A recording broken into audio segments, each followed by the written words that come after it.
Continuamos em oração um pequeno minuto mais.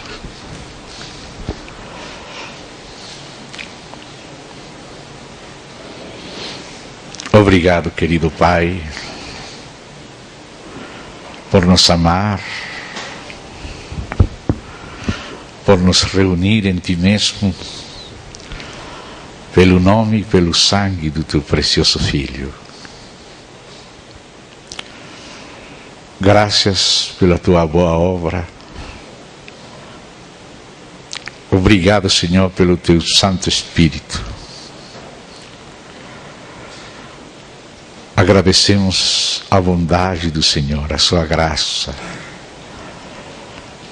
e tudo que o Senhor sempre nos dá. Colocamos nas Tuas mãos todo o nosso ser, toda a nossa condição humana. Concede-nos a preciosa graça, Senhor, de nos esquecer de nós mesmos, de nos preocupar com qualquer coisa referente a nós mesmos. Concede-nos levantar nossos olhos e somente olhar para Ti, esperar de Ti, receber de Ti, ser alimentados, edificados e conduzidos pelo próprio Senhor. É algo que nós não podemos fazer, mas que o Senhor pode fazer, se desejar. Estamos nas Tuas mãos, rogando que o Senhor possa nos falar, através da Tua preciosa palavra, a Tua palavra de sempre, que está na mesma Bíblia de sempre, que sempre disse a mesma coisa, mas que o próprio Senhor, somente o próprio Senhor, pelo Espírito, pode fazer vida a Sua preciosa palavra para cada um de nós. Rogamos que Teu Santo Espírito participe a nossos corações e a nossos espíritos a frescura preciosa da Tua palavra e do Teu Filho, e para a Tua glória, no nome do Senhor Jesus. Amém.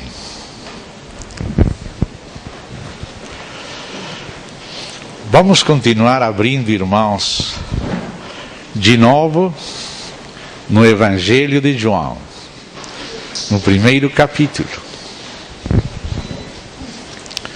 com a ajuda de nosso precioso Senhor.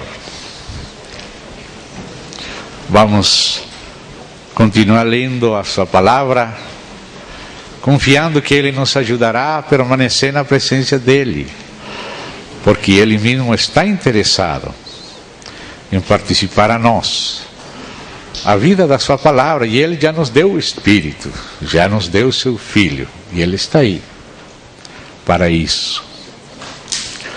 Nestes dias já vimos algo desta passagem. Hoje estaremos vendo um outro aspecto que precisamos, com a ajuda do Senhor, nos deter um pouco aqui. Verso 1. No princípio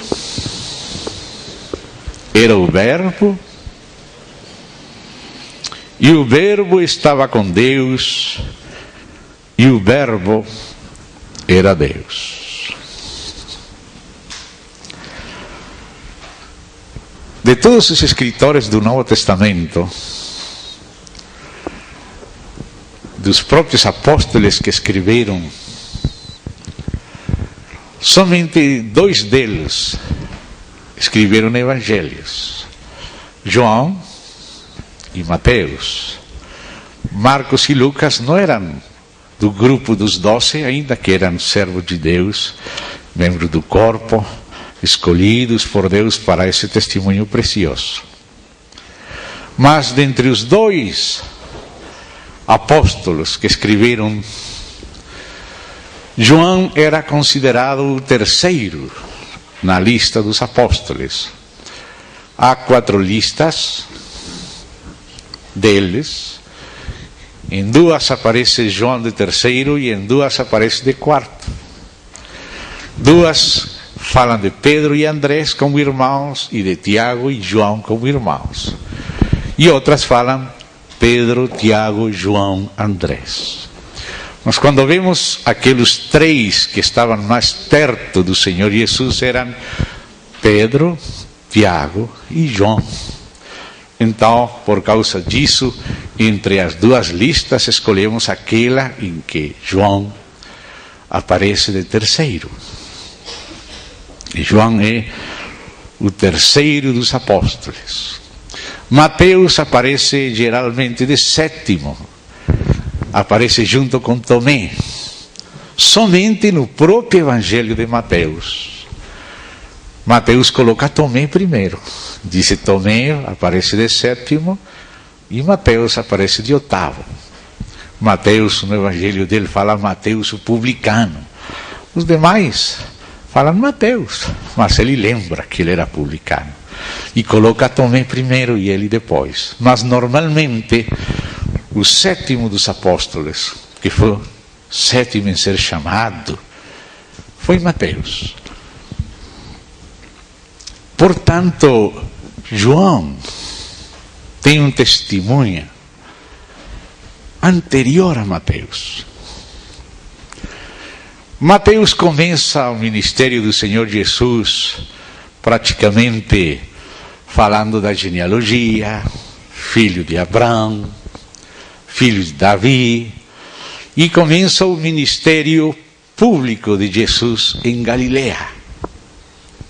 Faz alguma menção rápida de João Batista. Mas João começa na eternidade. Acabamos de ler onde começa João. No princípio era o Verbo. E o Verbo era com Deus. E o Verbo era Deus. João começa desde a eternidade. Mateus começa pela genealogia. João começa também falando muito mais detalhes acerca de João Batista. Coisas que os outros evangelistas não contam, ele se detém, movido pelo Espírito Santo, para contar. E também ele fala do ministério do Senhor Jesus na Judeia, antes da Galileia. Ou seja que poderíamos dizer que João, falando tematicamente, não cronologicamente, tematicamente João está primeiro que Mateus.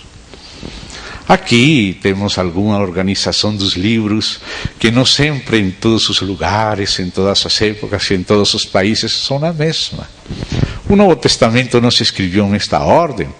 Cada um deles se escreveu um por aqui, outro por lá, um numa época, outro no outro ano, e depois foram se juntando esses documentos e se juntaram em diferentes ordens, e depois em alguns lugares prevaleceu uma ordem, em outros lugares prevaleceu uma outra ordem. E a razão pela qual estou dizendo isto é para que possamos ver certa preeminência no testemunho de João nos evangelhos. Ele era um apóstolo e era o terceiro dos apóstolos, que começa falando da eternidade e fala do ministério em Judeia e depois em Galileia. Portanto, depois vem Mateus, que era sétimo entre os apóstolos, e que começa com a genealogia e com o ministério em Galileia. Ou seja que tematicamente temos que começar com João. Se você abre a primeira página do Antigo Testamento, começa como começou João. Depois, o Novo Testamento, se colocamos João primeiro, não cronologicamente, mas tematicamente. No princípio. Assim começa o Antigo Testamento. Bereshit, bara, Elohim, het hashamajim ved haaretz. No princípio, criou Elohim. Nestes dias, na primeira noite, nos detivemos um pouquinho naquela palavra Elohim, especialmente na terminação plural. Aí já está escondido o verbo, na terminação plural Elohim.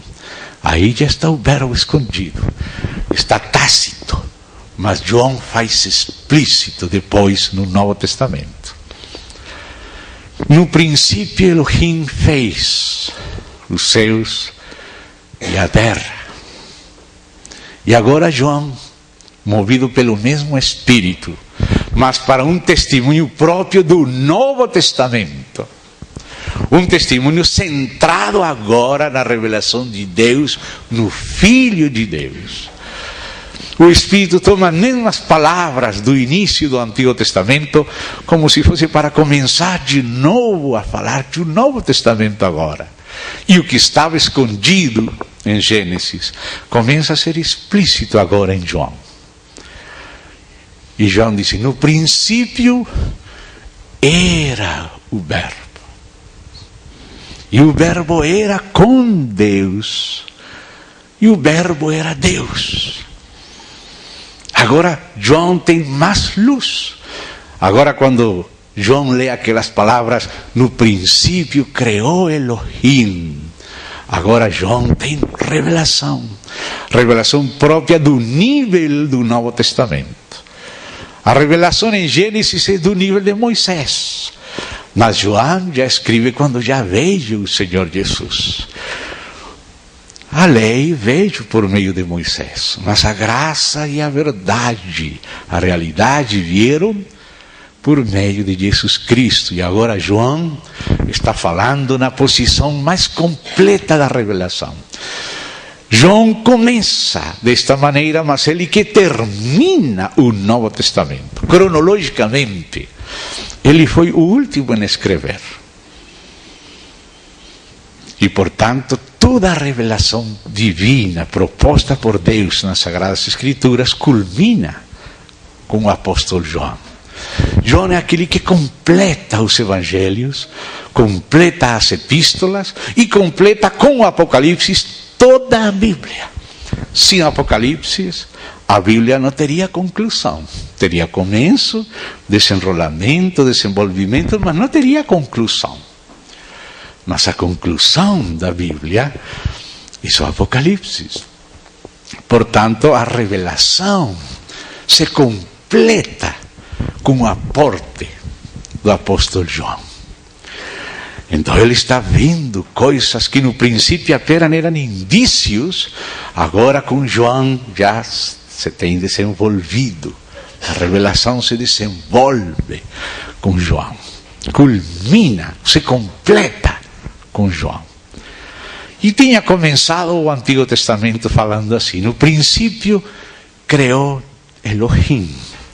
Agora João percebe dentro da palavra Elohim ao Verbo com o Pai, a preexistência do Verbo, a coexistência do Filho com o Pai e a divindade também do Filho. E por isso é que depois, quando na primeira carta, e ontem lembrávamos aquilo, ele escreve no 2º capítulo que aquele que nega o Filho não tem o Pai. Ele fala de confessar o Filho. E ele diz que é espírito de anticristo, aquele que nega o Filho. Aquele que nega o Filho é aquele que fala de Deus, do Deus único, sem o Filho. Isso é negar o Filho. Falar que Deus é só uma pessoa, único, mas que não tem filho. Isso é anticristo. Deus é um só Deus. Monoteísmo, não tiramos da mão. Monoteísmo é a confissão cristã. Mas no único Deus, o Pai tem um filho. Temos nos detido nisso. O Verbo estava com Deus antes da fundação do mundo. E era também Deus com o Pai. Agora, aquela palavra que disse lá Moisés, Bereshit, que no princípio, que ele fala também aqui, em arqué, no grego, no princípio. Os dois começam iguais. Agora, Moisés disse, Bereshit bara Elohim. No princípio criou Deus. Agora, essa palavra criou começa João a desenvolver. E ele diz, ele estava no princípio com Deus. Todas as coisas foram feitas por intermédio dele. Ou seja, você vê João entrando nas implicações daquelas primeiras frases de Moisés. E está acrescentando luz. Todas as coisas, o céu e a terra, foram feitas por intermédio do verbo de Deus. Por intermédio dele, ou seja, o Pai criou tudo com o Filho. E sem ele, nada do que foi feito se fez. Aqui João está confessando ao Filho de uma maneira especial, de uma maneira tremenda. Aqui está colocando ao Filho com o Pai e no mesmo nível do Pai. E essas são as coisas que ele lembrava das suas conversas com Jesus, dos ensinos privados de Jesus, frases especiais de Jesus que ele lembra aqui no seu Evangelho, apresentando uma cara de Jesus que dificilmente seria vista por outros, como foi vista por João. E ele começa a usar também, para falar de nosso Senhor, começa a usar algumas palavras que não foram inventadas por ele, mas que o Espírito Santo inspirou a ele usar, porque ele viu a Deus, o próprio Deus, aplicar a Jesus essas palavras. E essas palavras que utiliza João tiveram toda uma história de cozinamento de séculos. Antes de Deus inspirar a João a usar certas palavras, aquelas palavras já estavam na história. E espero não se molestem se falo que até na história da filosofia. Até na história da filosofia estava a palavra verbo. A palavra verbo teve um cozinamento de séculos no meio dos filósofos. E Deus estava seguindo providencialmente aquele cozinamento daquela palavra, porque Deus também sigue a filosofia. Porque a filosofia são as perguntas dos homens, que Deus responde através da sua revelação. Os homens se perguntam pelo ser, pela possibilidade do conhecimento, pela ética, porque são seres humanos. E Deus, através da sua palavra, responde às perguntas dos homens. Qual é a base do ser? Onde está o ser primeiro e necessário? Como é possível conhecer a verdade? E a verdade de Deus se revelou aos homens. E a retidão, a ética é viver conforme Deus revelado em Cristo, pelo Espírito. Ou seja, que a palavra de Deus responde às perguntas dos seres humanos. Deus nunca deixa os seres humanos sem resposta. Deus é um Deus que inclui a integralidade de todo ser humano. Nenhum grande filósofo vai ficar grande para Deus. O mais grande complexo do filósofo é pequenininho diante de Deus. Deus tem respostas para ele. Deus não tira esses aspectos do homem. Ele realiza e responde ao homem tudo o que ele mesmo deu ao homem. Então aqui, João viu um assunto. Vamos ali, já voltaremos acá, Apocalipse, capítulo 19. Você vai ver algo que Deus mostrou para João. E lembre-se de uma coisa. Lembre-se de uma coisa aqui. Quando João escreveu o Apocalipse, foi antes de escrever o Evangelho. porque João estava preso na ilha de Patmos durante o governo do imperador Domiciano. Assim falam os antigos, Justino Mártir, Ireneu, que eram quase contemporâneos, falam esse testemunho. E quando Domiciano morreu, então um imperador que durou muito pouco tempo, chamado de Nerva, ele libertou os presos. Então João voltou da ilha de Patmos para Éfeso. E lá em Éfeso ele depois escreveu o Evangelho. Ou seja que o Evangelho de João foi escrito ao redor dos anos 90 e tanto. Enquanto que o Apocalipse foi escrito até mais tardar no ano 86. Porque no ano 86 morreu Domiciano e subiu Nerva, que libertou João da ilha de Patmos. Então o Apocalipse se escreveu antes que o Evangelho. E algumas palavras que usa João no Evangelho, ele aprendeu de Deus nas visões, na revelação de Jesus Cristo, que ele teve primeiro antes em Patmos. E aqui no Apocalipse 19, podemos ver desde o verso 11, a revelação da vinda do Senhor Jesus. E disse: vi o céu aberto, e eis um cavalo branco, e o seu cavaleiro se chama Fiel e Verdadeiro, e julga e peleja com justiça. Os seus olhos são chama de fogo, na sua cabeça muitas diademas. Tem um nome escrito que ninguém conhece senão ele mesmo. Está vestido com um manto tinto de sangue, e o seu nome se chama o Verbo de Deus. Isto foi revelado a João no Apocalipse, quando ele viu a vinda do Senhor Jesus, a segunda vinda. E ele viu que aquele nome do Senhor era o Verbo de Deus.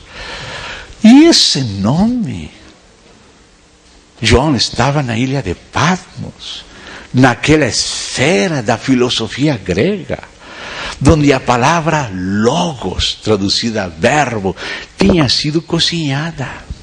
Mas Deus não usou essa palavra até não terminar de cozinhar. Como você coloca um aipim numa panela à pressão, tem que deixar até que esteja cozinada, porque você não vai comer cru.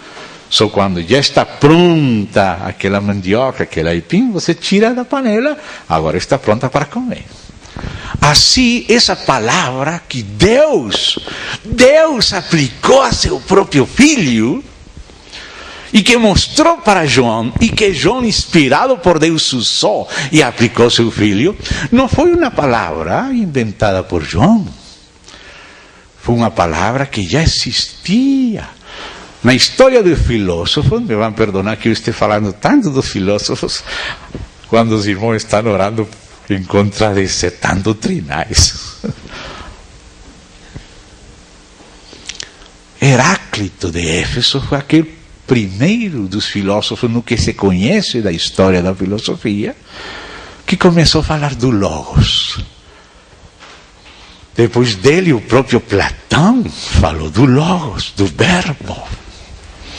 E depois dele, os estoicos, nos tempos apostólicos, com os quais Paulo conversava, porque Paulo conversava com os filósofos, lá na própria capital da filosofia, no próprio Areópago, ele falava com os estoicos e com os epicúreos, falando e apresentando a Cristo para eles.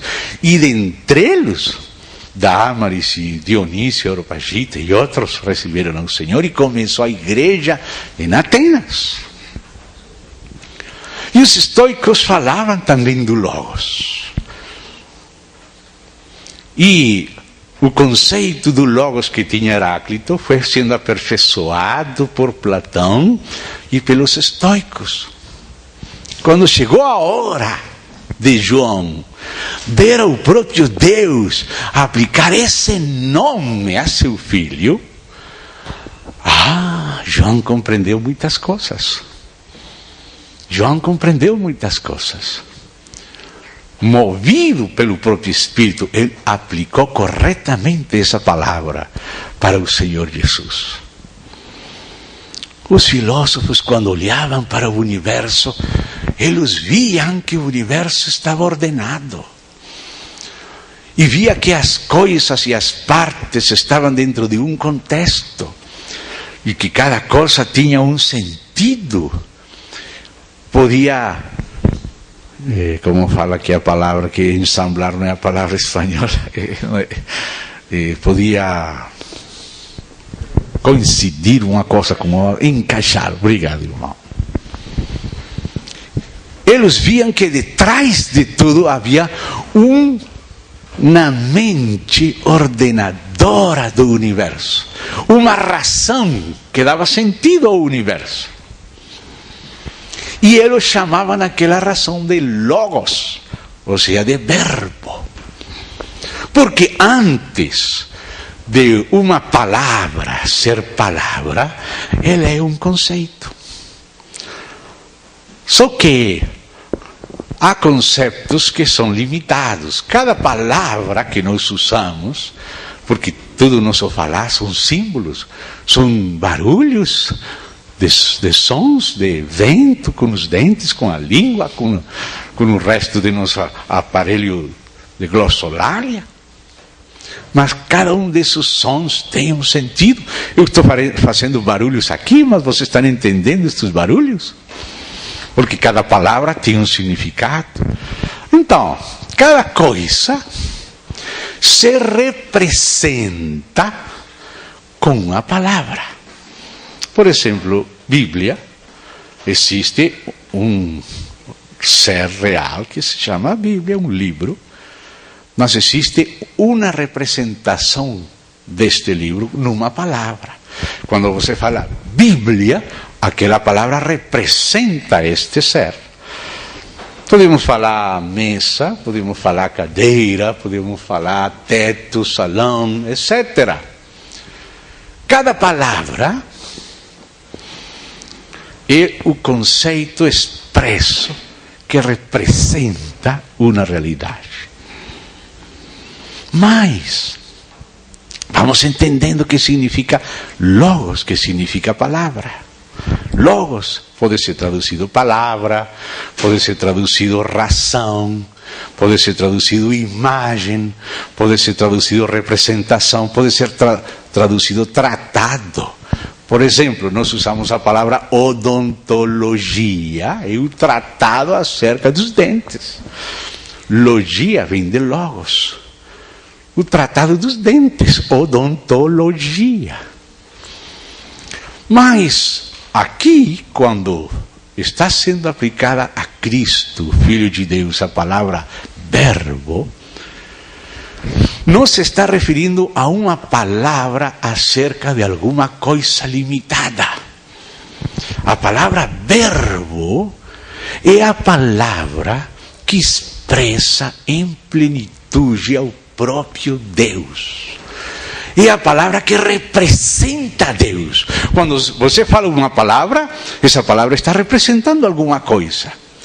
Mas quando Deus fala uma palavra plena acerca de si mesmo, uma palavra que revela a plenitude de Deus, a plenitude do seu próprio coração, essa palavra que expressa a plenitude de Deus, essa é o verbo de Deus.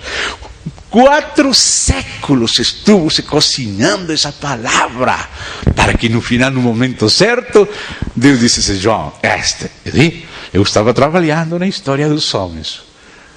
Este é o verbo de Deus.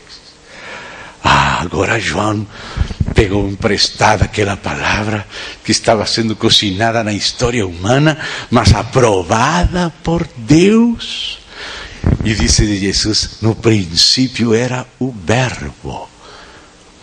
Não é uma palavra qualquer, é uma palavra que expressa Deus, que implica 2 coisas. Primeira coisa, antes de ser uma palavra que revela, tem que ser uma palavra com significado para o próprio Deus. Você, quando quer se expressar, você busca as palavras que possam representar exatamente o que você quer dizer. Então você encontra as palavras e fala, e as pessoas estão atentas e enxergam a que você se está referindo, através das palavras. Antes de Deus se revelar a si mesmo, Ele se conhecia. Você entende isto? Deus se conhecia. E Deus se conhecia com um conhecimento exato acerca de si mesmo. Nós também, mais ou menos, nos conhecemos a nós mesmos, mas nosso autoconhecimento é muito inexato. Às vezes nós pensamos que somos bonzinhos, mas não somos tão bonzinhos, não. Verdade? Nós achamos que somos a última Coca-Cola no deserto, né? Mas depois vamos descobrindo que nós. Descobrimos depois que os outros descobriram que não. A imagem que nós temos de nós não é exata. Às vezes achamos que somos a rainha de Inglaterra, o grande rei, ou às vezes estamos lá deprimidos, achamos que somos menos que um rato. Conosco acontece isso. Mas com Deus isto não acontece. Deus é perfeito. E Deus se conhece perfeitamente. Deus conhece tudo e também se conhece a si mesmo. A plenitude do conhecimento de Deus é perfeita. Nunca muda, não está oscurecida. Aquela imagem que Ele tem de tudo é exata, é uma representação exata. Então escute com atenção. Vou falar a palavra quando, mas a palavra quando nós usamos em relação com o tempo, mas não vamos usar em relação com o tempo, só que não temos outra palavra na linguagem, então vamos dizer, quando Deus se conhece, mas não é no tempo, Ele sempre se conheceu, na eternidade Ele é autoconhecido eternamente, mas falando assim só para nós humanos que estamos no tempo compreender.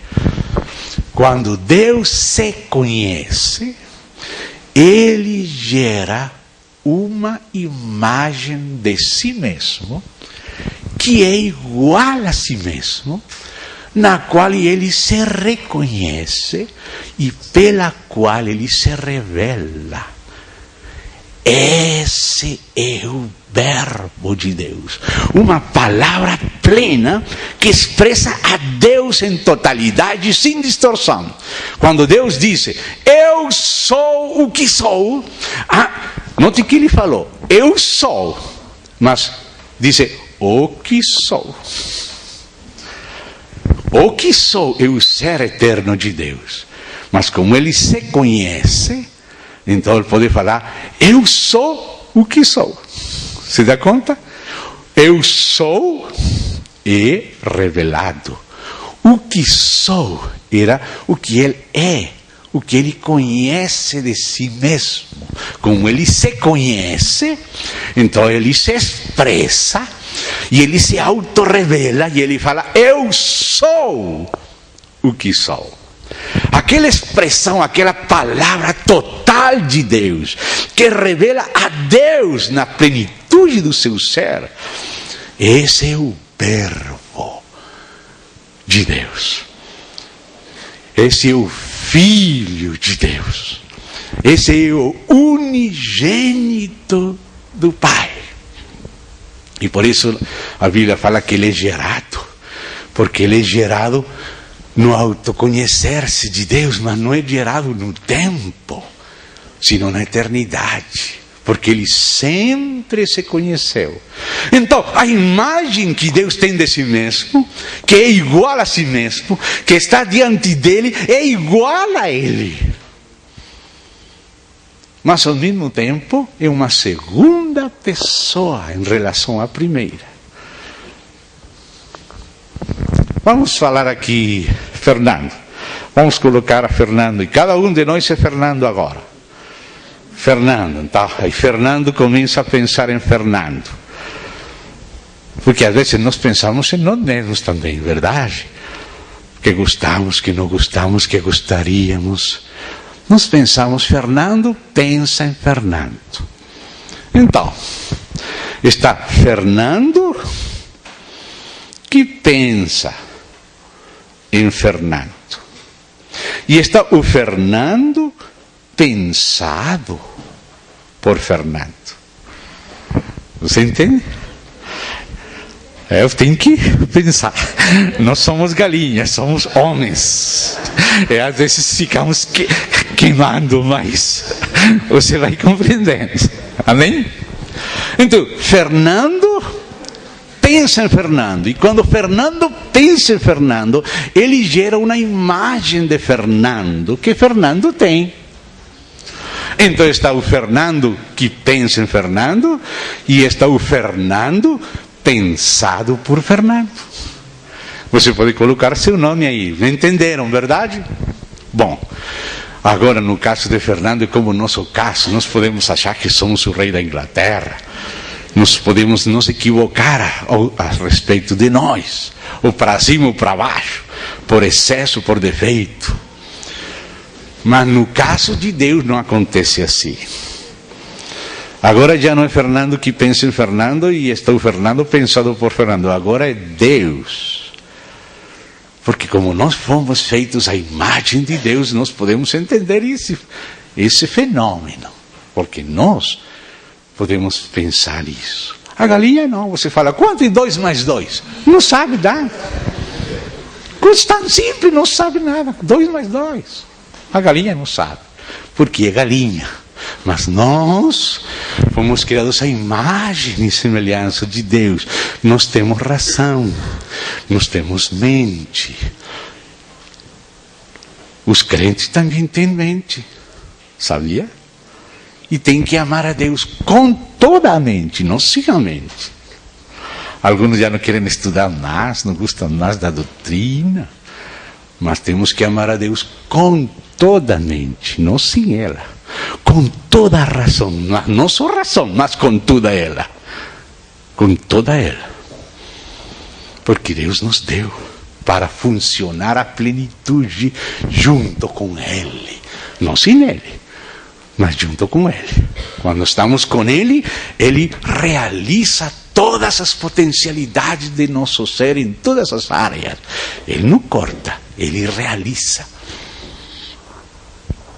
Então, o que aconteceu no tempo, na eternidade? Sempre esteve com o Pai a imagem que o Pai tem de si mesmo, que é igual a si mesmo. Esse é o Verbo. No princípio era o Verbo, e o Verbo era com Deus. O Fernando, pensado por Fernando, sempre acompanhou o Fernando que pensa em Fernando. Bem, podemos dizer que a imagem que Deus gera ao se autoconhecer é unigênito do Pai. E é gerado pelo Pai, mas não gerado no tempo. Porque nunca houve um tempo no qual Deus não se conhecia. Ele sempre se conheceu. Portanto, a imagem dele, o seu Verbo, tem estado com ele, é igual a ele, e é um com ele, mas seu Verbo é a segunda pessoa da Trindade, porque a primeira é o Pai, e a segunda é o unigênito do Pai. E agora o Pai ama o Filho, se reconhece no Filho. O Filho é a exata representação do Pai. É a imagem do Deus invisível. De tal maneira ama o Pai ao Filho que lhe deu tudo. E o Filho ama o Pai também e comparte toda a plenitude com o Pai. Então existe a plenitude que flui do Pai para o Filho, a plenitude que o Filho responde para o Pai, e a plenitude compartida entre o Pai e o Filho, que é Espírito, que provém do Pai e do Filho. O Pai é o que ama, O Filho é o amado que também ama, e o Espírito é o amor compartido entre o Pai e o Filho.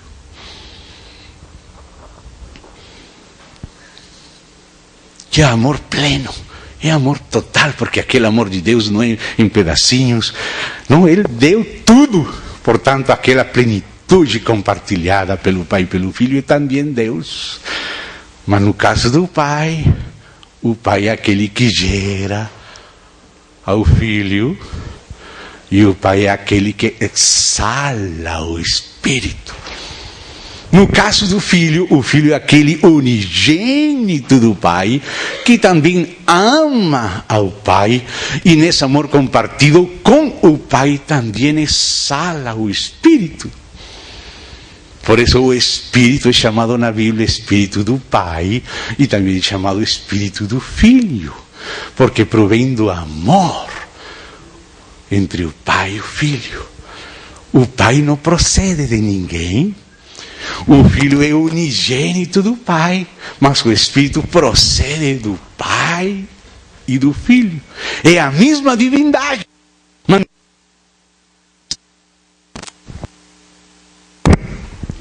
Alô? A mesma divindade subsiste no Pai, mas subsiste de maneira diferente que no Filho. Porque a divindade plena do Pai subsiste como aquele que gera e aquele que exala. E a divindade do Filho subsiste gerada pelo Pai. É a mesma divindade. O Pai tem vida em si mesmo. Como o Pai tem vida em si mesmo, assim também concedeu ao Filho o ter vida em si mesmo.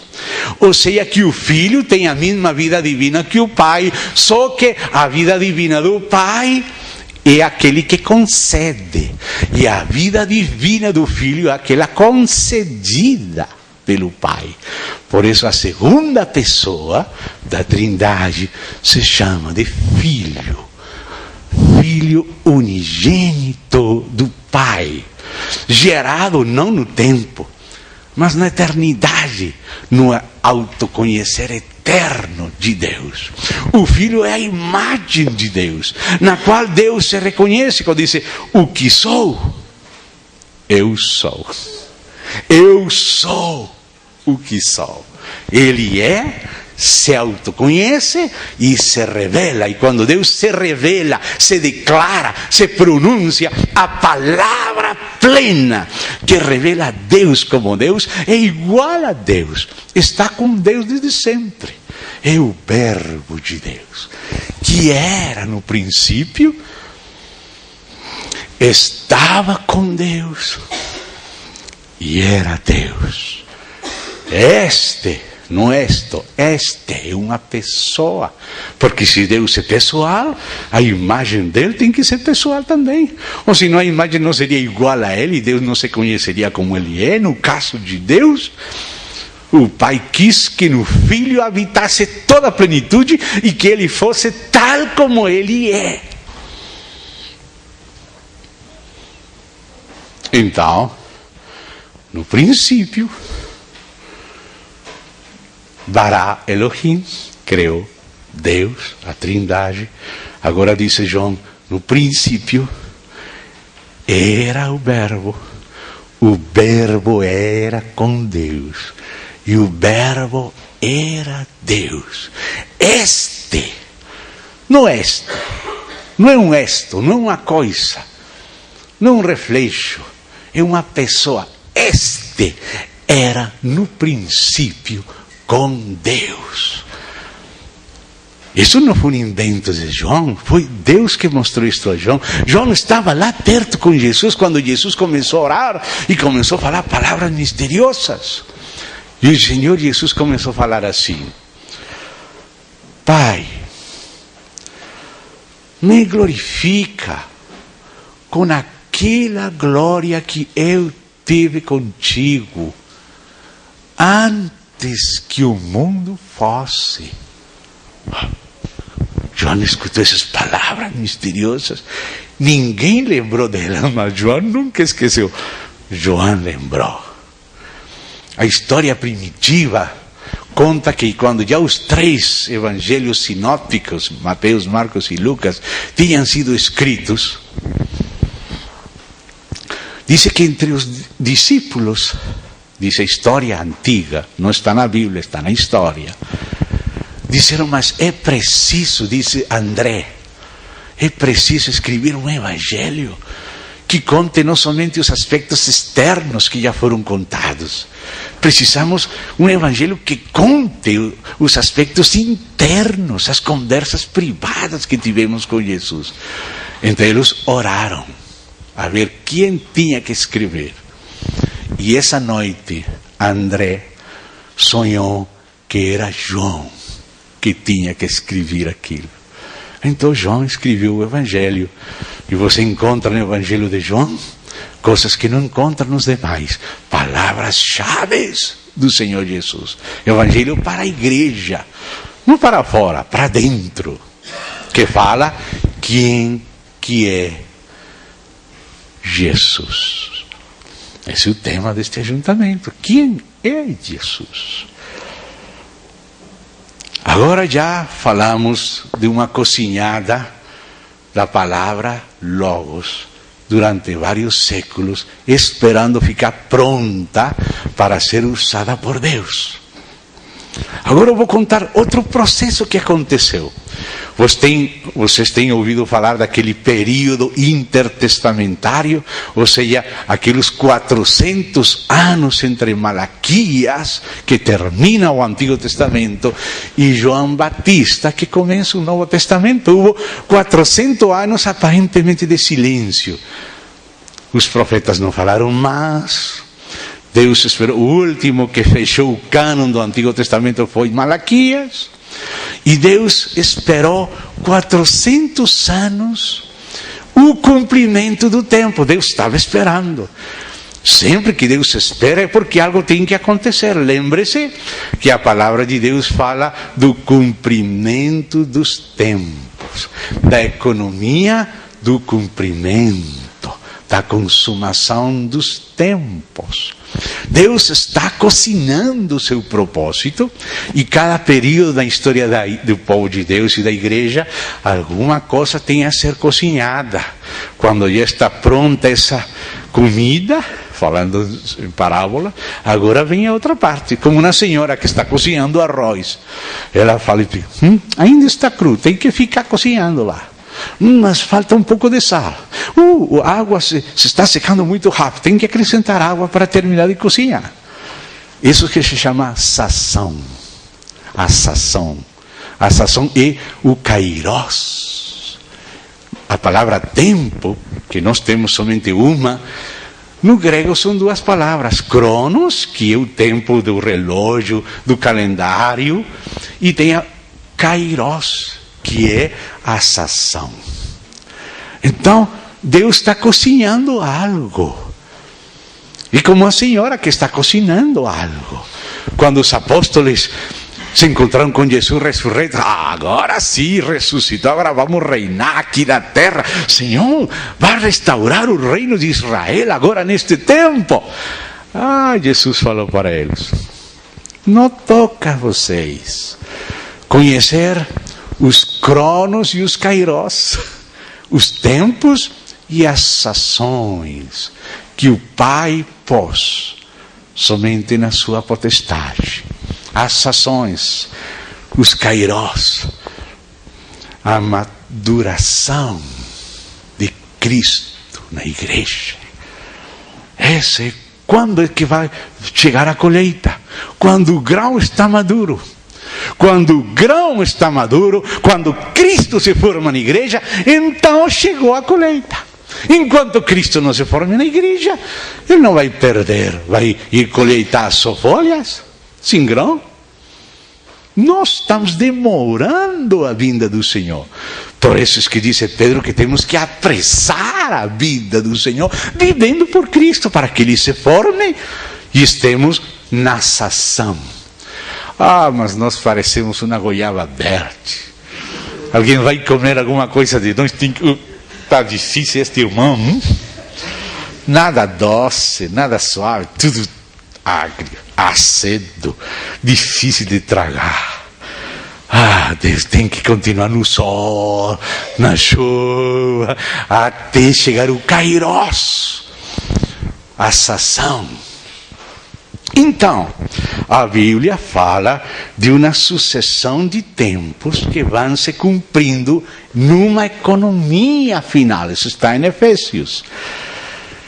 Em Efésios diz que Deus fez a Cristo cabeça de todas as coisas no céu e na terra, na dispensação, na economia do cumprimento dos tempos. Depois do primeiro tempo, já se cozinhou uma parte, vinha outro tempo, já ficou cozinhado, agora vem outra etapa. Está fazendo como aquelas camadas, uma acima da outra, até chegar na camada final, na economia do cumprimento, quando tudo que Deus estava fazendo na história aparece bem cozinhadinho no final. Deus estava detrás da história trabalhando. Então, ainda aquele período intertestamentário entre o Antigo e o Novo Testamento, já Deus falou com Malaquias, fechou o Antigo Testamento, ficaram 400 anos antes de chegar o cumprimento do tempo. E Jesus veio no cumprimento do tempo, não veio antes. E para a primeira vinda de Cristo, sim havia data. Para a segunda, não. Para a segunda, precisa maturidade da igreja. Mas para a primeira, havia 70 semanas de Daniel. Tantos anos, chegará o Messias, vão tirar a vida do Messias. E no dia exato em que se cumpriam aquelas 69 semanas, que fala Daniel no capítulo 9, Shavuot, septenário, semana de anos. Esse dia exato, Jesus entrou num jumento. Chegou em Jerusalém no dia exato da profecia. Ninguém estava percebido. E Jesus chorou e disse: está encoberto dos teus olhos. Não conheciste o dia da tua visitação. Esse dia estava profetizado. Na hora exata, Jesus chegou. No dia exato.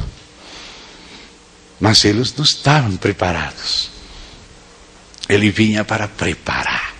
Primeiro João para preparar a vinda dele, e agora ele para trabalhar a nova obra que o Pai está fazendo. A criação já terminou, já descansou, mas agora está remindo.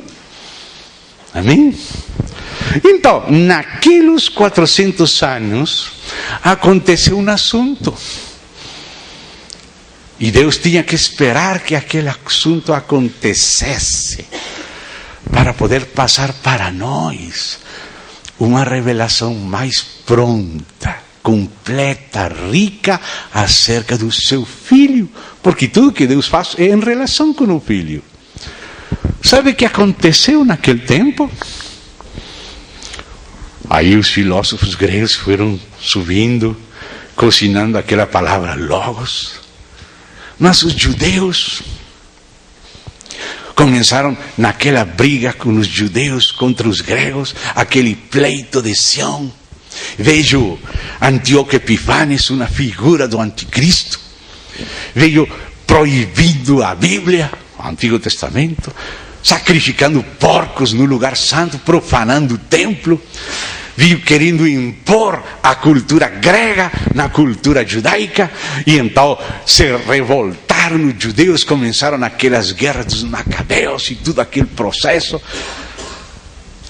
E nesses 400 anos, Deus começou um processo para que uma cultura pudesse compreender a outra. Porque Deus tinha que preparar o caminho da evangelização, para que todas as nações recebessem a Cristo.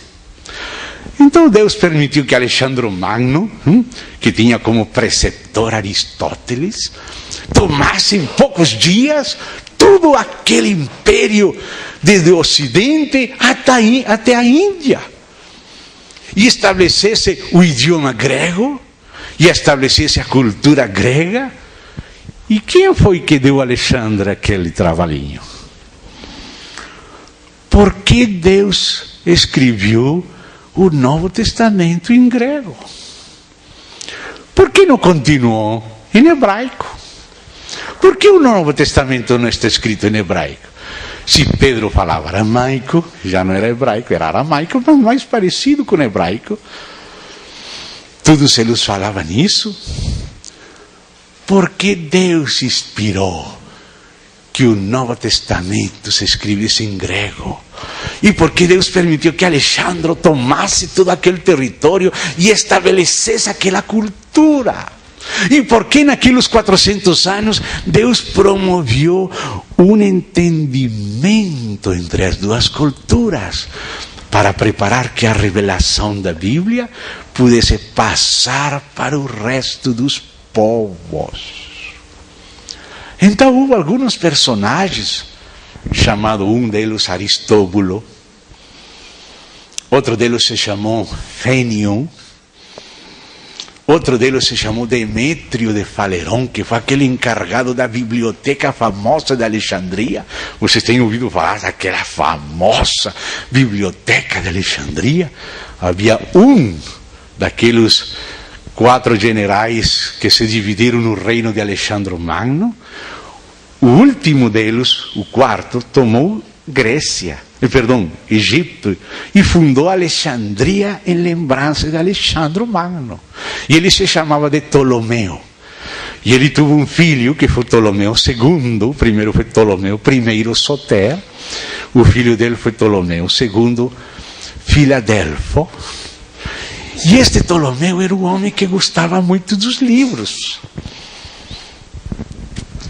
Deus também usa pessoas que gostam dos livros. Às vezes pensamos que não, mas sim, também tem alguns que gostam dos livros na história do povo de Deus. E este Ptolomeu quis fazer uma biblioteca com todos os livros, a sabedoria da humanidade. E encarregou aquela biblioteca para Demétrio de Faleron, um destes personagens que estou falando. E Demétrio, que era um grande erudito, ele falou para Ptolomeu Filadelfo, Ptolomeu II, e falou: se nós queremos ter nesta biblioteca de Alexandria toda a sabedoria, não podem faltar os livros dos judeus, porque a maior sabedoria de todas está nos livros dos judeus. Vamos procurar conseguir um contato com o sumo sacerdote lá em Jerusalém, e vamos pedir a ele para nos permitir a tradução desses livros do hebraico para o grego. Então aquele conselho de Demétrio de Faleron foi seguido pelo Ptolomeu Filadelfo, e eles fizeram todos os arranjos para que os livros do Antigo Testamento fossem traduzidos para o grego. E aquela tradução foi feita por 70 anciãos, e por isso foi chamada de Septuaginta. E se escreve com LXX, números romanos, 70. A versão dos 70, a Septuaginta. Essa versão, Septuaginta, é a que utilizam os apóstolos quando citam em grego o Antigo Testamento. Deus estava trabalhando. Naquele período Deus estava trabalhando. Deus estava fazendo a ponte entre a cultura fechada de Israel para poder passar para o resto do mundo a sabedoria de Deus. Mas o mundo tinha tido outro desenvolvimento conduzido por Deus. E naqueles 400 anos, todo aquele processo de preparo do mundo para o Evangelho foi realizado por Deus.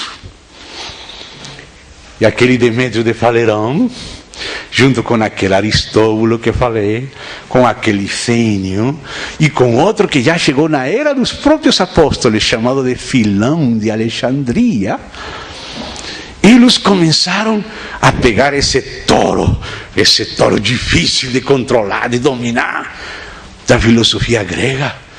Começaram desde o judaísmo, começaram a tratar de dominar. Porque é que às vezes nós achamos que é mais cômodo fazer aquilo que se diz da avestruz. A avestruz vê um problemão e faz um buraco no chão, coloca a cabeça e não veio nada. Mas todo mundo vê ela. Ela pensa que, como ela não vê, não há nada. Mas o corpo dela está lá fora.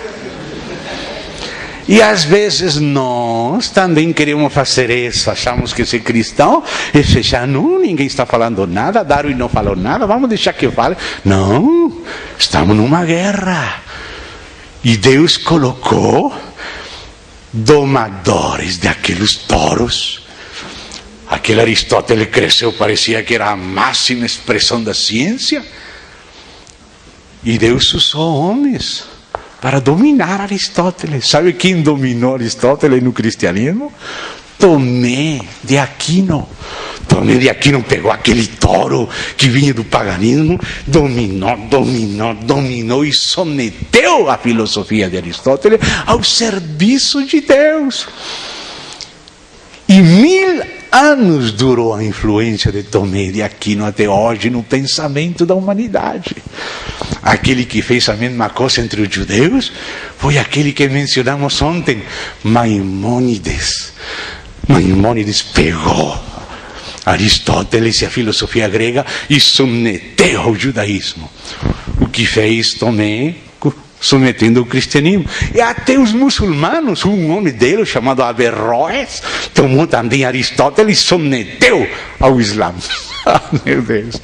Os 3 monoteísmos submeteram aquele touro da filosofia e colocaram aquele touro da filosofia ao serviço da fé em Deus. Isso que aconteceu na Idade Média da era cristã começou a acontecer no período intertestamentário, com este assunto do Logos. Então, aqueles homens, como Aristóbulo, Plínio, eles começaram a ver de que maneira vamos conseguir contatar, fazer a ponte entre a cultura grega e a revelação bíblica.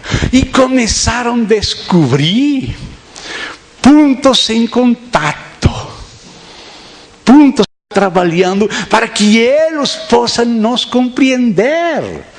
Mas se nós vamos falar para eles na nossa linguagem e eles têm outra linguagem, não nos vão compreender. E não é fácil fazer aquela ponte retendo a fidelidade. Alguns fazem a ponte e ficam no outro lado. É perigoso. Tem que saber fazer a ponte aqui, fica aqui prendido, até onde pode chegar, até lá pode chegar. Mas não solte o centro aqui, fica aqui prendido. E pega a mão dele, venha para cá. Não vai para lá, venha para cá. Uns pouquinhos, é por aqui, é por aqui. Isso que você fala é isto aqui. E aquilo outro é isto aqui. Agora nós estamos entendendo, sim. Vem para cá. O caminho é Cristo, é por aqui. Porque Cristo é Salvador não só dos judeus. Ele tem gente de toda tribo, língua, povo e nação. E nós temos que estar preparados para isso. Não estamos dentro de 4 paredes fechadas. Cristo é suficiente para salvar a homens de toda classe.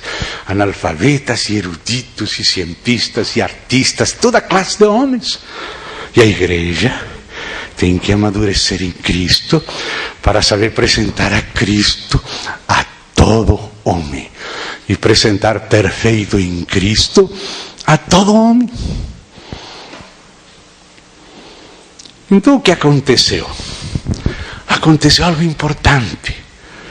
Quando os crentes judeus compreenderam o conceito de Logos que tinha se cozinhado entre os gregos, descobriram que já Deus falava disso com as palavras semelhantes nos próprios livros dos judeus. E que agora eles poderiam falar com eles e estabelecer aquela ponte que Deus precisava para depois o Evangelho chegar até lá. E por isso Deus permitiu que João ficasse em Éfeso. Ele não ficou na Babilônia, ele ficou em Éfeso. E Paulo também era judeu, também foi criado em Jerusalém aos pés de Gamaliel, mas ele nasceu em Tarso, da Sicília, aí no ponto de contato dos 2 mundos. Se dá conta? Deus colocou a ele numa situação onde tinha que aprender daqui e daqui e tinha que aprender a conciliar. Tem muitos jovens que estão na universidade e quase vão ficar no outro lado. Não tem que ficar no outro lado. Tem que passar o evangelho para eles na linguagem que eles possam compreender, mas sem distorcer. Às vezes você está numa confusão. Deus está cozinhando você para que você possa passar o evangelho para eles. Às vezes você vai sofrer, às vezes vai ficar confundido, porque diz a Bíblia que aquela mulher que está com dores de parto, dores são dores. E às vezes você, por exemplo, você está estudando ciência biológica, um dos irmãos aqui, e escuta falar de Darwin, de evolucionismo e todas aquelas coisas, que paleontologia, que estratigrafia e tudo isso. Mas irmão, Deus já tem isso cozinhado. Tem irmãos que já são acadêmicos, são doutores e são crentes. Eles já sabem manejar bem isso que está confundindo você. Eles já passaram por aí. Eles já foram trabalhados por Deus para apresentar um testemunho claro e bíblico nesse mundo. A luta não é de você como pessoa, a luta é da igreja. Algo que para você é difícil de responder, já tem resposta faz tempo na igreja. Então você precisa conhecer o testemunho de Deus na igreja. Você não tem que fazer aquilo que faz avestruz. O problema não existe porque eu não vou pensar nele. Não, isso não é honestidade. Você tem que responder com a verdade. Tem resposta clara. E para isso Deus tem estado trabalhando na igreja por vários períodos, um detrás de outro. E o ponto-chave que encontraram os judeus, Aristóbulo, aquele fênio, foi o conceito de sabedoria. Na Bíblia, e já o irmão aqui no começo já citou Provérbios 8, que fala da sabedoria de Deus. Aqueles irmãos descobriram que Salomão, que é filho de Davi, figura do Messias, já falou da sabedoria. E que o que ele falou da sabedoria era o que os gregos estavam chamando de logos. Então já todo aquele trabalho de Deus com os filósofos e de Deus com os judeus, 400 anos, quando chegou a hora exata, apareceu aquela visão da segunda vinda de Cristo, e João viu que Deus estava chamando o seu filho o Verbo de Deus. E que Paulo tinha chamado Cristo poder e sabedoria de Deus. A ponte já estava feita. Glória a Deus. Deus demorou, mas fez a ponte para salvar tribos, nações, povos e línguas. Então, amados, isso demorou um tempo, mas já foi preparado, já foi cozinhado, agora é nosso, agora é da igreja. Agora os apóstolos escreveram nas suas epístolas em grego, tendo em conta todo o trabalho histórico de Deus, para que fosse possível a muitas pessoas conhecer a Cristo e ser salvas. Então, amados, vamos lá, Provérbios, capítulo 8. E vamos ver lá como Deus fala do verbo, que é a sabedoria divina, e Deus aplicou a palavra verbo a seu filho. Então, livro dos Provérbios, capítulo 8. Vamos ver ali quem é o Filho de Deus. Como Deus trabalhou nas culturas todas da terra para revelar a glória do seu Filho. Amém? Porque Deus que está detrás de tudo. E temos que ter olhos para compreender a história, desde o governo de Deus em função do seu Filho. Então diz capítulo 8 de Provérbios, verso 12. Escuta aí, verso 12. Ali está falando a sabedoria personificada. Lembre-se que o autor disto é Salomão, que é filho de Davi, que é figura de Cristo. E diz a Escritura que o Espírito de Cristo estava naqueles que escreveram o Antigo Testamento. Ou seja, Cristo, antes da encarnação, como estava sendo representado por Salomão, a quem Deus deu sabedoria, Cristo começou a falar através de Salomão. E a sabedoria divina começou a se revelar. E diz aqui: eu, a sabedoria, habito com a prudência e disponho de conhecimentos e de conselhos. Não pense que o conhecimento é ruim separado da vida, mas a vida tem luz, e a luz da vida é a verdade. Diz: meu povo pereceu porque lhe faltou conhecimento, porque rejeitaste o conhecimento, eu te tirarei do sacerdócio. Temos que receber o conhecimento de Deus, crescer na graça e no conhecimento de Deus. Então diz aqui: eu, a sabedoria. Ou seja que a sabedoria de Deus é uma pessoa. É uma pessoa que fala eu. Porque só uma pessoa pode falar eu. Aqui a sabedoria se revelou personificada. A sabedoria de Deus é uma pessoa. Agora vamos ver como Cristo, que como disse Paulo em 1 Coríntios 1:24, que Cristo é a sabedoria e o poder de Deus. Então, olha que a sabedoria de Deus, que é Cristo, que aparece personificada aqui, ele começa a falar de si mesmo. Ou seja, que vamos ouvir a Cristo falar aqui, e você vai ler esta passagem, passando por aquela ponte dos 400 anos de trabalho, e chegando nas epístolas em grego dos apóstolos. E vai ver a perfeita unidade e continuidade da revelação de Cristo na Bíblia. Então diz assim, capítulo 8, vamos ler o verso 22 em diante. Se pode seguir na sua Bíblia, coloque atenção. E aqui vou ter que ler outra tradução. Porque às vezes, amados, às vezes as traduções podem ser melhores umas que outras em algumas coisas. E com respeito à totalidade da palavra, você tem que saber escolher qual é a tradução mais exata. Então, eu tenho aqui aberto duas traduções, e em alguns versos vou ler a outra tradução para vocês chegarem mais ao sentido da palavra. Então estamos, Provérbios 8:22. Aqui diz o Senhor, estou lendo Ferreira da Almeida, revista e atualizada no Brasil, onde diz o Senhor é Javé, o tetragramão, o próprio Deus. E diz aí, Javé me possuía no início da sua obra. Oh!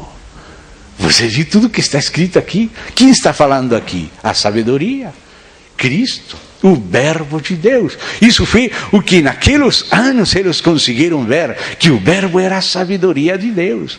Porque Deus sabe tudo, e acerca de si mesmo e de tudo. Portanto, o Logos de Deus é a sabedoria. Sabedoria é o Logos, é o verbo. Você deu conta?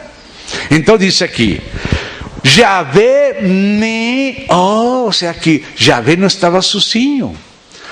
O Pai estava com o verbo, com a sabedoria, com o seu filho.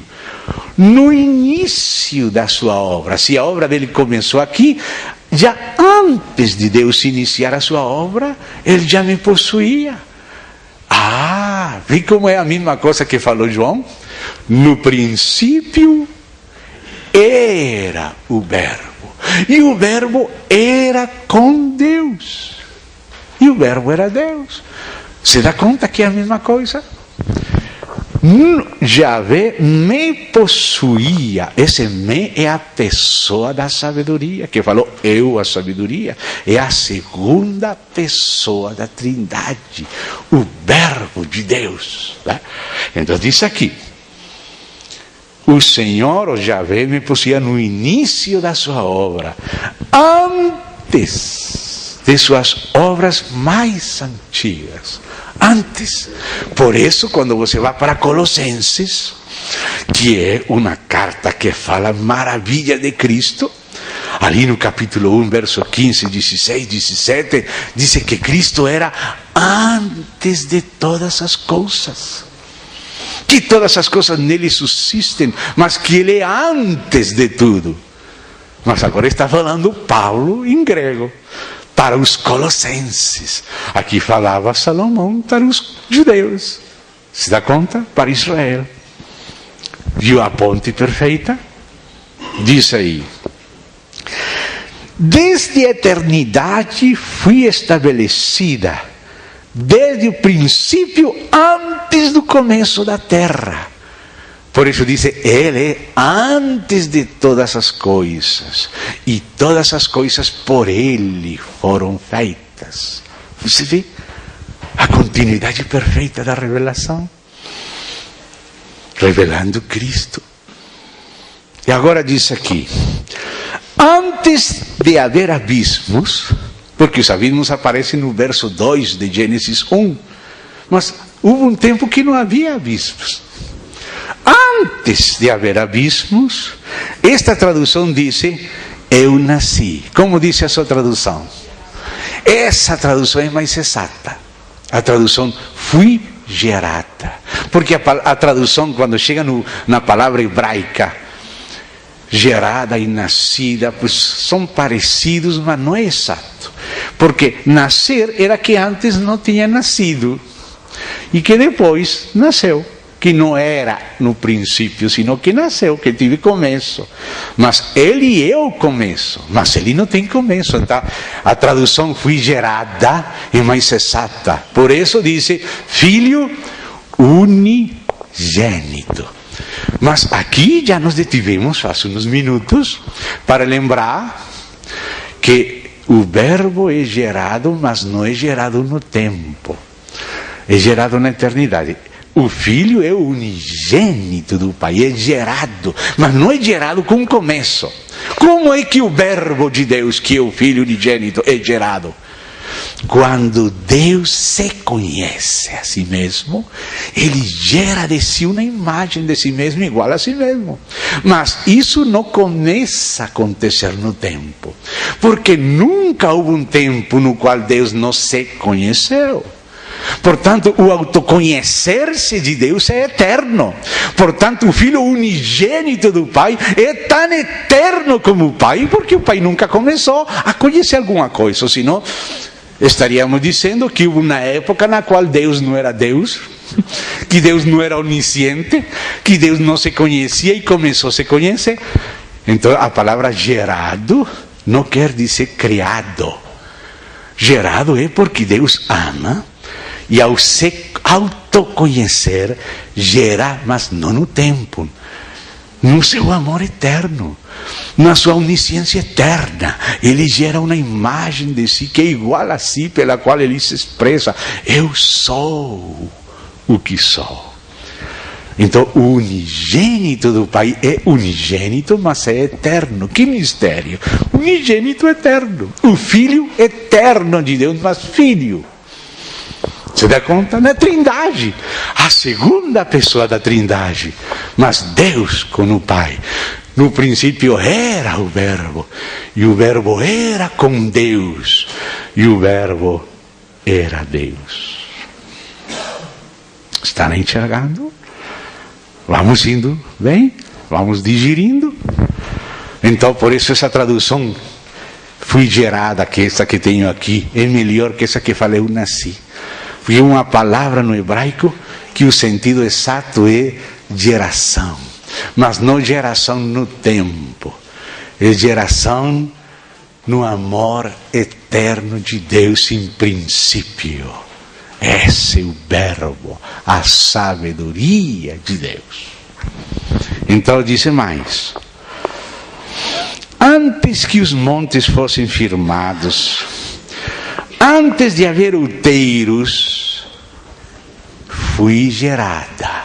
Aqui diz, eu nasci, Mas outra tradução diz mais exatamente, fui gerada. Ou seja, a sabedoria gerada por Deus é o verbo unigênito do Pai. A sabedoria de Deus. E sigue falando. Verso 26 de Provérbios 8. Ainda ele não tinha feito a terra, nem as amplidões, nem sequer o princípio do pó do mundo. Aqui do cosmos. Agora escute aqui este verso. Quando ele, ou seja, o Pai, Deus, Yahvé, quando ele preparava os seus, aí estava eu. Quem é este eu? O Verbo de Deus, a segunda pessoa da Trindade, o Filho unigênito. No princípio era o Verbo, e o Verbo era com Deus. Quando Yahvé preparava os seus, aí estava eu. O Filho estava com o Pai, antes da fundação do mundo e na criação de tudo. Por isso disse, sem ele nada do que foi feito. Amém? Tudo foi feito por intermédio dele. Aí estava eu. Quando traçava o horizonte sobre a face do abismo, quando firmava as nuvens de cima, quando estabelecia as fontes do abismo, lembre-se essa expressão lá em Gênesis, quando fixava o mar o seu termo, para que as águas não traspassassem os seus limites, quando compunha os fundamentos da terra, então eu estava com ele e era seu arquiteto. Que maravilha, que frase rica! Este é o nosso Senhor Jesus. Deus abra os olhos para compreender a nosso Senhor Jesus e para crer nele e ser transformados por ele. Então eu, a sabedoria, o Verbo de Deus, o Filho unigênito do Pai, estava com ele, com Deus, com meu Pai. E era seu arquiteto, estava com ele, por isso disse, no princípio era o Verbo, e o Verbo era com Deus. E o Verbo era Deus. O Verbo, a sabedoria divina, era no princípio com Deus. E agora disse qual era o trabalho que o Filho tinha com o Pai. Disse que era o seu arquiteto. Ou seja, quando um homem quer construir uma casa, ele contrata um arquiteto. E eles juntos falam e conversam. Aqui vamos colocar um corredor que vai para o jardim. E naquele cantinho do jardim vamos colocar uma piscina. E esta casa vai ter vários níveis. Aqui primeiro nível, segundo nível, um nível intermédio. Aqui vai entrar a luz por aqui e por lá. Não é o pai sozinho que faz. E não é o arquiteto sozinho que faz. É o pai com o filho. Aqui aparece o filho como o arquiteto do pai, ou seja, desenhando juntamente com o pai. E isto nos lembra o que estivemos começando na introdução sexta noite. Como é que é Deus? Ele não faz nada sozinho. Ele é amor. Ele faz tudo com seu pai e com seu filho. O filho com o pai e o pai com o filho. E o filho é o arquiteto do pai. A Bíblia fala que a Nova Jerusalém, seu arquiteto e construtor é Deus. Mas Deus não fez nada sem o filho. A Nova Jerusalém, que é a esposa, é um desenho, um planejamento da Trindade em amor. Irmãos, se nós conhecemos a Deus, se o Espírito dele nos toca, nós não vamos ser pessoas egoístas. Não podemos ser egoístas se conhecemos a Deus. Um marido, como vai ser egoísta com sua mulher se conhece a Deus? Como vai fazer tudo como um ditador, controlando tudo, e ela não sabe nada, nem quanto ganha, nem que gasta as coisas? Que classe de marido é esse? Se ele conhece a Deus, se Cristo se forma nele, vai fazer como o pai faz com o filho. tudo que é do Pai é do Filho. Tudo que é do Filho e do Pai. O Pai não faz nada sem o Filho, faz tudo junto. Isso quer dizer ser arquiteto. Imagina um homem que vai trazer um presente para sua mulher e traz um ferro de passar. Está só pensando que ela trabalhe para ele, que passe o ferro da camisa dele. Você compreende?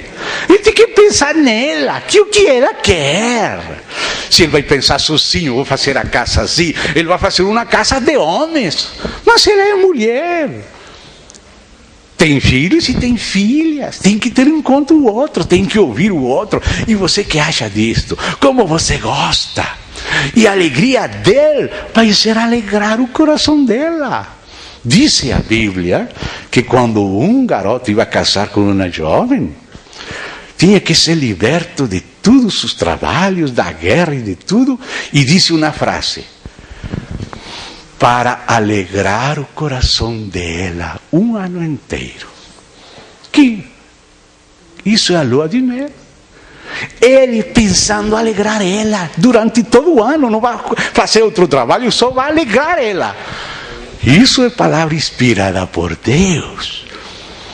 Hoje nós nem vamos de férias. Sigue trabalhando aqui, só pensando nele mesmo. Se dá conta, irmão, que isso que parece tão teológico é muito prático? Se dá conta que é prático? Conhecer a Deus, conhecer a Trindade, conhecer ser tocado pelo Espírito do Senhor, conhecer Ele é muito prático. Vai mudar as pessoas. Se você conhece de verdade a Deus, você não pode ser egoísta. Você não pode viver só para si mesmo. Você só quer alegrar o outro, só pensa no outro. Tudo que o pai faz, faz para o filho. E tudo que o filho faz, faz para o pai. Eles pensam um no outro. Isso é Deus, essa é a Trindade, isso é a essência do amor. Isso que precisamos.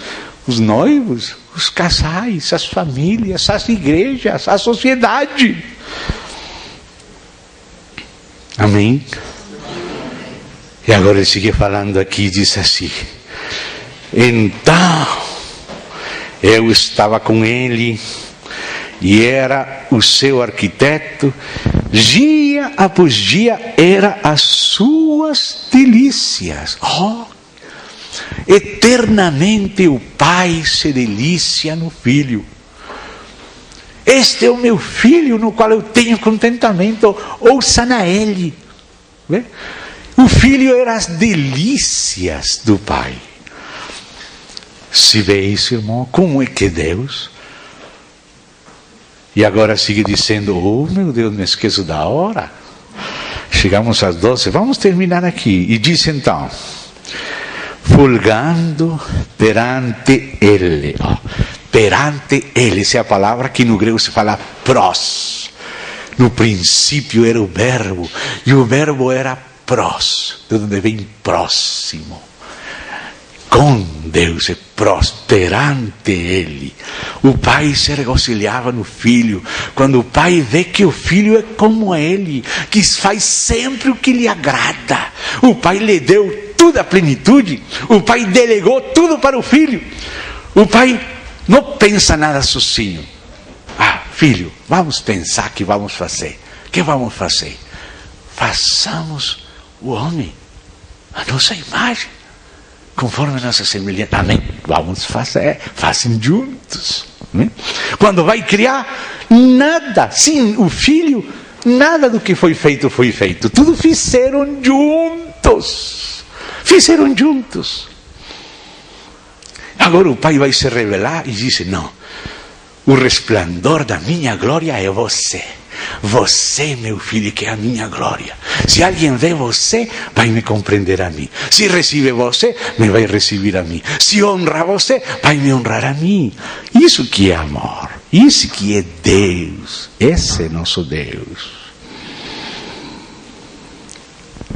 Delega a arquitetura, delega a criação, delega a revelação e a redenção. Oi, como vamos salvar eles? Eu vou, Pai, eu vou pagar o preço. E Deus estava em Cristo, reconciliando consigo o mundo. Era o filho fazendo, mas não o filho sozinho. O pai estava no filho. O que o filho falava, o que o filho fazia, era o que o pai falava e o que o pai fazia. Faziam juntos as coisas. Assim é Deus. E a isso é que Ele nos está conduzindo. Na nossa vida privada, familiar, eclesial, ainda no governo da igreja, o presbitério, os obreiros trabalhando juntos para o Senhor, um com o outro. Assim é. Não vá sozinho, vão 2, 3. Oxalá podamos sempre estar juntos. Isso que Ele quer. Agora o juízo. Julga você, meu filho, você se fez homem. O que vão dizer os homens? É que Deus é Deus, Ele não sabe o que é ser homem, por isso Ele está lá no céu julgando a pobre gente aqui na terra. Filho, porquanto você é o filho do homem, você se fez homem, você vai julgar. E por isso diz, o Pai deu ao Filho o juízo, porquanto é filho do homem. E o filho também agora julga, mas não julga sozinho. Ele disse que o testemunho de 2 homens que é verdadeiro. Eu não vou julgar sozinho, senão vou julgar de acordo com o Pai. E a isso Ele nos está conduzindo. Porque às vezes nós julgamos muito rápido. Às vezes nós julgamos segundo a vista de nossos olhos, segundo as aparências. Não dependemos de Deus. Confiamos em nossa própria prudência. Não confiamos em Deus. Mas Jesus, diz a profecia dele em Isaías, não julgará segundo o que ouçam seus ouvidos, nem julgará segundo o que veem seus olhos, porque nós só vemos aparências. Julgará segundo seu Pai. E por isso Paulo também no Novo Testamento diz que de aqui em diante, a partir que somos novas criaturas em Cristo, que as coisas velhas passaram, de aqui em diante a ninguém conhecemos segundo a carne. Ou seja que agora temos que conhecer segundo Cristo. Temos que perguntar a Deus, Senhor, qual é a verdade deste assunto? Isso é depender de Deus. Se você confiar na sua própria prudência, você vai sair do caminho. Meu filho, diz a sabedoria, não confie na sua própria prudência. Fia-te do Senhor e Ele endireitará as tuas veredas. Então você não julga sozinho. Você invoca a Deus. Você pergunta um assunto complexo, Senhor, como é isto? Você pergunta. Se você não sabe, não importa, você pode perguntar e Deus lhe dará sabedoria, participará algo mais de Cristo para você. Ah, Senhor, e agora isto tão complicado, predestinação, livre-arbítrio, como é isto, Senhor? E pergunta para Deus, Ele vai ajudar a equilibrar as coisas. Qualquer outra pergunta, pergunta para Deus. O próprio Filho, dizem, eu nada faço de mim mesmo. Ele depende do Pai, eu vivo pelo Pai. Aquele que me come, ou seja, que vive por eu como alimento para Ele, viverá por mim. Essa é a classe de vida que Ele preparou para nós. Ele é nossa sabedoria. Ele escolheu os nécios para Ele ser sabedoria dos nécios. O nécio não sabe. Se eu acho que sei tudo, não vou confiar nele. Mas Deus permite que eu fique confundido precisamente para confiar nele, perguntar a Ele e esperar nele. E juntamente com Ele fazer as coisas. E o que eu faço com Ele representa Ele. Para isso foi feito o homem, varão e mulher, para representar a Deus, conter a Ele e portar a sua imagem, representar. Mas se você não está em espírito, se você não representa o sentir do espírito, você só se representa a si mesmo. Você acha o que você gosta, o que você gostaria, você faz as coisas à sua maneira, totalmente humanas, totalmente naturais. Você está desligado do espírito.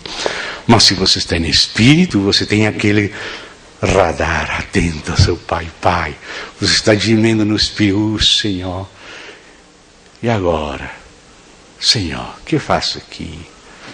E o Espírito vem, diz que o Pai ama o Filho e lhe mostra as coisas que o Pai está fazendo, para que o Filho as faça juntamente com o Pai. E assim o Filho e o Pai fazem junto tudo. E o Pai falando e o Filho falando em nome do Pai. E o Filho representando o Pai. E agora, o Pai e o Filho vieram na nossa igreja pelo Espírito, para que a igreja contenha Deus e represente Deus. Nós não temos que falar nossas próprias palavras para ficar bem, para estar na moda, não. Nós temos que estar aos pés do Senhor, esperando o que Ele deu. Se Ele dá pouquinho, vamos falar pouquinho. Ah, não, mas se fala um pouquinho, os irmãos que vão falar de mim, que mensagem tão pequena. Eu vou falar muito, vou acrescentar. Começamos a acrescentar, viramos monstros. Se Deus dá pouquinho, fica tranquilo, não se preocupe em você. Você só se preocupa em ver Ele, representar Ele exatamente. Até onde Ele vai, você vai. Se Ele para, você para. Como aquele jumento que já está treinado, não?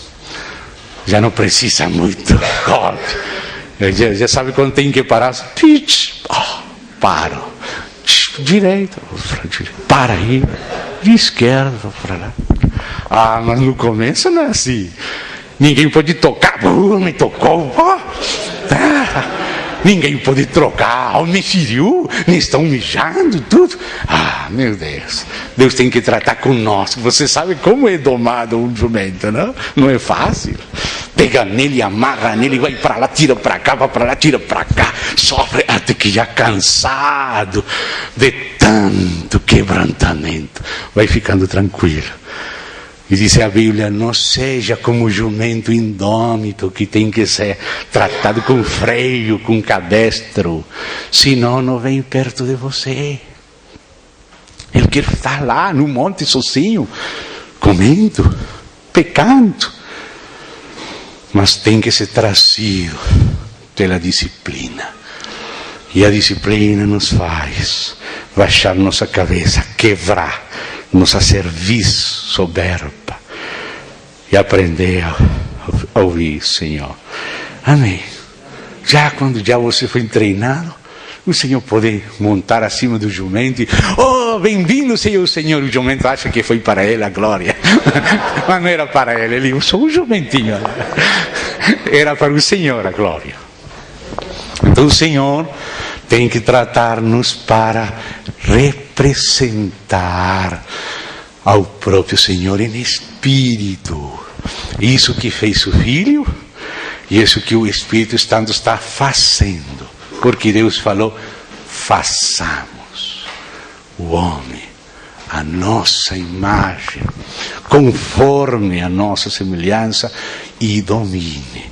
Mas não vai dominar, não vai ter autoridade delegada se primeiro ele não se somete, se não se nega e só espera na direção de Deus para representar o sentir de Deus e não a si mesmo. Amém, amados? O Verbo se fez carne e habitou entre nós. E agora mora na igreja e se forma na igreja para nos fazer como Ele é, para ser a esposa dele e bailar o vals e não o punk. Amém? Então vamos terminar aqui esta parte. Diz aqui, verso 31, regozijando-me, disse o Verbo, no seu mundo habitável e achando as minhas delícias com os filhos dos homens. Olha isso. O Pai acha as delícias em Cristo. E Cristo acha as suas delícias com a igreja, os filhos dos homens. O Pai no Filho e o Pai e o Filho pelo Espírito na igreja. Como o Pai se delicia no Filho, o Pai quis que o Filho tivesse esposa, para ele se deliciar também nela. E essa é a igreja, feita por homens, conformados à sua imagem e à sua semelhança. Vamos a dar graças a Deus, vamos orar a Deus, vamos dizer, Senhor, como gostaríamos que o Senhor verdadeiramente continue trabalhando em nós, para que o Senhor consiga a sua delícia na sua igreja. Vamos orar. Pai, o Senhor tem nos trazido até aqui. O Senhor tem nos socorrido e quer continuar fazendo. Agradecemos o seu amor, a sua bondade, a sua revelação, o seu Espírito. Rogamos que o Senhor nos conquiste mais. Queremos caminhar contigo e te seguir aonde quer que o Senhor vá. Não queremos impor nossa própria obstinação, Senhor. Tem compaixão de nossa loucura, nos concede cordura, Senhor, obediência e lealdade a Ti. Em nome de Cristo Jesus. Amém. E amém. Obrigado, irmãos. A paz do Senhor seja com todos.